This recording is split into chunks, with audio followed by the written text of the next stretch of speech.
আসসালামু আলাইকুম প্রিয় গাইস, আপনারা সবাই কেমন আছেন? আশা করি ভালো আছেন। আমি আজকে আপনাদের জন্য নিয়ে এসেছি নতুন আরেকটি রেসিপি। এটা হচ্ছে বরবটির রেসিপি। আমি এখানে বরবটি দিয়ে চিকেন দিয়ে ভাজি করছি।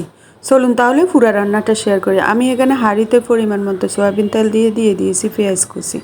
পেঁয়াজটাকে 2 থেকে 3 মিনিট নাড়াচাড়া করে নিব। এখন দিয়ে দিব চিকেন। আমি এখানে মুরগির বুকের মাংস 1 পিস মুরগির মাংস নিয়ে ছোট ছোট করে কেটে ধুয়ে পরিষ্কার করে দিয়ে দিয়েছি। এখন দিয়ে দিয়েছি লবণ, আর দিয়ে দিব হাফ চামচ আদা বাটা, হাফ চামচ রসুন বাটা। এখানে বেশি মশলার কোনো দরকার নাই, বেশি মশলার প্রয়োজন পড়বে না। আর এখানে আমি দিয়ে দিয়েছি হাফ চামচের মতো সাদা গোলমরিচ।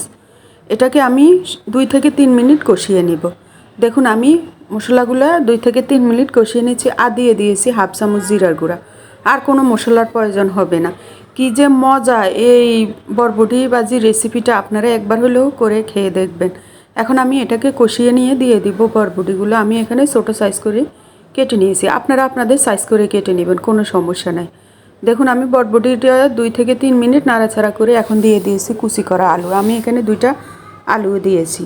আলুটা দিবেন, আলু দেওয়ার চেষ্টা করুন, আলুটা দিলে অনেক মজা হয়। আর এখানে দিয়ে দিচ্ছি আমি অর্ধেক গাজরটাকেও আমি কুচি করে নিয়েছি। এখন আমি এটাকে ভালো করে নাড়াচাড়া করে নিয়ে 3 থেকে 4 মিনিট এটা রান্না করে নিব।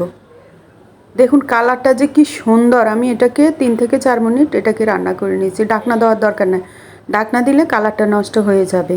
এখন আমি দিয়ে দেব কাঁচামরিচ। আমি আমার জাল অনুসারে দিয়েছি, আপনারা আপনাদের জাল অনুসারে কাঁচামরিচটা দিয়ে দেবেন। এখানে হলুদের গুঁড়া, শুকনো মরিচ কোনো কিছুই ব্যবহার করার দরকার নেই। দেখুন আমার বরবটিটা রান্না হয়ে গেছে। এত স্বাদ হয়েছে আমি আপনাদের বলে বোঝাতে পারবো না। আমি নামানোর সাথে সাথে খাওয়া শেষ হয়ে গেছে। দেখুন কত মজা হয়েছে। আবার খুবই কম সময়ে খুবই কম মশলা এভাবে আপনারা চিকেন দিয়ে বাচ্চাদের রান্না করে দিতে পারেন। আর আপনার একটা মুরগি রান্না করা লাগবে না, সবজিও খাওয়া হবে, মুরগিও খাওয়া হবে। এই যে আমি আপনাদের প্লেটে উঠিয়ে দেখেছি কি লোভনীয় হয়েছে সবজিটা। আপনারা একবার হলেও বাচ্চাদের রান্না করে এভাবে খেয়ে নেবেন, খাওয়াইবেন। অনেক মজা, অনেক মজা। যদি আমার এই রেসিপিটি ভালো লাগে লাইক কমেন্ট শেয়ার করে দিবেন। আসসালামু আলাইকুম, আল্লাহ হাফেজ।